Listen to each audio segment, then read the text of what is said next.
All right, so South Africa's criminal justice system successfully securing prison sentences for 648 perpetrators of gender-based violence and femicide, including 98 individuals who received life sentences. The statistics for the first quarter of the 2026-27 financial year have been revealed by the acting National Police Commissioner, Lieutenant General Boleng Dimpane. She confirmed that the criminal justice system secured 2,980 prison sentences for serious offences, including 153 life sentences.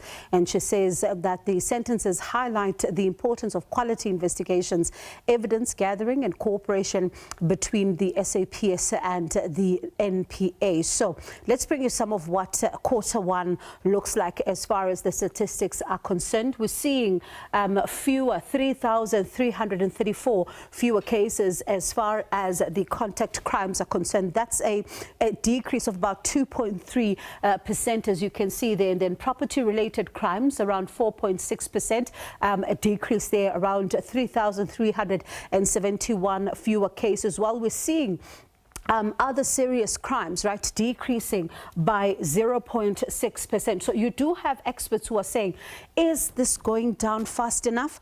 Of course, raising a number of questions, especially around some of the serious crimes there. So we're seeing around 343 fewer cases as far as murder is concerned that are being reported. Does this mean, though, that all the cases are reported, or are there still concerns around some of the cases that go unreported? When you're looking at sexual offences, we're seeing 0.8% drop there, with also rape cases 0.3% drop, and attempted sexual offences declining by 1.8%. But what does this say, especially when you think about the the fuller picture as far as this is concerned? Because you think about communities, right? We still talk about the murder rate and people that are getting murdered on a daily basis. That remains concerning. The police minister, for example, saying that when it comes to some of these serious crimes, it does look like there's a concentration on just some of the smaller areas there, and simply not going into the entire country. So you're seeing a disproportionate figure coming from a small concentrated place. So how do you begin to resolve that as far as crime is concerned? So robbery with aggravating circumstances around 14.7% of a drop there, and this is a national decrease. And you're looking at residential robberies falling some 17.6%, business robberies around 0.3%, but carjackings falling by 1.8%. In fact, is this, for many people, is it important? Is it a drop that is quite substantial, or is there a lot that still needs to be done, especially around this issue of carjackings? Because you do see, of course, on social media some of the pictures there and the videos of what some of the South Africans are talking about. We think about trio crimes, for example, high confrontation trio crimes recording a decrease there around 2,156 fewer cases. April to June 2025, we're seeing a total robbery cases drop, right, from around 30,000, in fact 31,475 cases in total that we're seeing there. And then you're also looking at, of course, 4,636 fewer robbery cases. But what do these numbers tell us about the crime-fighting efforts? Are police winning the war against crime? So certainly when you're looking at some of these cases, for example, someone would say that it does somewhat speak of a difference, but does it really, as far as, South Africans are concerned? So let's look at this in greater detail. We'll speak to independent crime expert, Dr. Mxolisi Mathabula, who's joining us this evening. Doc, good evening to you, and thank you so much for your time. So before we get into the lived experiences of people, let's perhaps start with, we're seeing some notable decreases here, but what do they mean as far as crime-fighting efforts are concerned? Are police winning the war against crime in your view? Good evening, Mongiwe, and good evening to the viewers. We really appreciate the statistics when you acknowledge what they presented today, but it is nothing to brag about. We've seen this before. Crime statistics are like a roller coaster. This quarter, you will see there's a decline. The next quarter, then they're up again. It has been a normal in the SAPS, and It's unfortunate that when they present the statistics, they tend to brag as if they are doing something that has never been done before. Crime is still very high in South Africa. If they are to do something, they must do it very quick, because crime is going to, swallow all of us. We look at the geo crimes. Geo crimes is talking about hijacking, robbery at residential premises and business premises. There's a lot of underreporting there as well.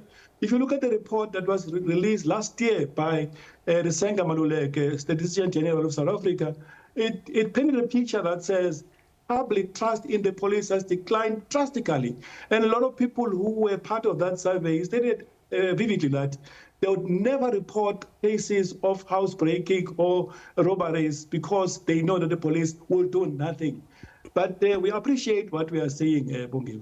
I'm going to get to the trust part in just a moment, because we're hearing about this SAPS research program that they're speaking about. But I want to stay with something that you said, because the big question always is, do these crime stats mirror the lived experiences of people? And the acting national commissioner saying that the reduction means that while police are making inroads, the pace of progress is not yet where it must be. And I'm quoting her, for example, she says, will therefore direct resources, personnel, as well as operational deployments towards the areas and crime categories where the current picture demands a more decisive response. We've heard about the movement of, resources from one to the next as the attention is demanded. But does that strategy work? Bongi, we've had over time, over the years, actually, this pathological approach or speech, talking about capacitating crime intelligence, putting more resources. It's the one and the same speech since the dawn of democracy. We are not going anywhere. They must stop talking and start acting. If they say they want to put resources, they must put resources.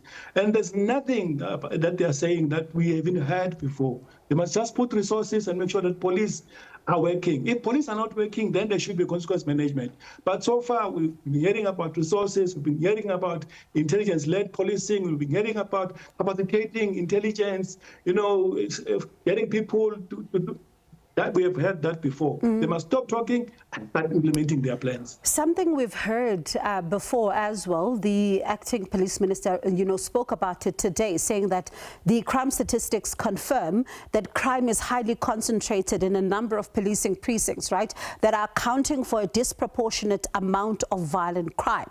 And then he says that this is going to need, for example, resources, to be allocated where they are needed most, operational decisions that are driven by crime intelligence rather than assumptions. These are some of the solutions he's proposing to put forward.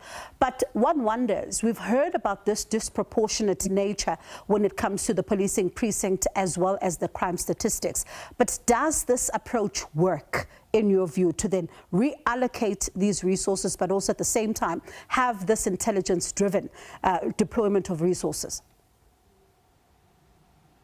I've heard what they said, even when they were in Mpumalanga during their what you call reset agenda. They were talking about 140 stations that will be targeted in terms of being provided with resources. By now, they should be telling us that those police stations have been provided with resources, but they are still talking about the future. Even come next quarter, they were still telling us the same thing. So hence I'm saying, Bongi, their strategies are not working because they are good on paper, but they are not good on the ground. What we see as the crime statistics, it is not a true reflection on what ordinary South Africans go through on a daily basis. That is why some of them, they have given up on reporting issues of robbery. If a TV has been stolen, people don't report. Those who report are those who want to get case numbers so that they can go and claim to their insurance companies so that they can be reimbursed. Those are the ones that report. But people who do not have insurances don't report. So how far does this go then to assist them in this SAPS reset agenda, which they keep talking about, and how they want it to be one way that they try to win back the trust from communities? And in paper, as you say, we're seeing them talk about improving the quality of investigations. We know how big of an issue that is. They speak about investing in technology, another big issue as well. They're looking at professionalizing the service as well. But one wonders, even from what you're saying, if this is not implemented at all, what is at risk, number one, when it comes to trust, but also number two, when it comes to police stations' efforts as far as fighting crime is concerned? Okay, well, if you look at the 1996 National Crime Prevention Strategy of the SAPS, it talks about most of the things. You look at the 2016 white paper on policing, it talks about the same things: professionalization of the SAPS, modernization of the SAPS. Even today, about 10 years down the line, all the things that are mentioned in that document, the white paper, and haven't been implemented. You look at the 2025 policing policy, which was signed by the now Minister Mkhulu. It talks about all those things as well, but nothing has been implemented. So they are good in talking, but when it comes to implementation, it's zero. At some point, I talk about a simple system, integrated case docket management system. By now, they should be telling us that that system is rolled out in all police stations in South Africa. But it's still a struggle. They are still using the old system called case administration system, which doesn't help because still evidence get lost. But if they can implement that system, things will work nicely for everyone, because that system it's able to link up from a station level up to the judges and the magistrate. But they are failing to implement. But they're still telling us that they're going to do 1, 2, 3. It's too late. In your view, just quickly, when it comes to the implementation, where's the lag for you? I think there is no willingness. That's how I see it. Because when it comes to the system I'm talking about, ICDMS, there's a pushback. Other investigators are saying, we are old, we can't work on computers. Because that one says you do away with the physical docket, but you introduce an e-docket, which means it is only on the system. But there's a pushback on that one. I think also they must look at the professionalization of the SAPS so that they recruit the young blood that is willing to work and understand this AI technology better than most of us. All right, thank you so much for that. Let's see then if the next time they report, we're not going to be hearing about the reset, because there was a lot that sounded so familiar today. It actually felt like a script that we've been hearing before. But appreciate your time as always. Thank you for speaking to us. Crime expert there, Dr. Mxolisi Mathabula, speaking to us about the crime statistics, as we heard there from the minister earlier on today.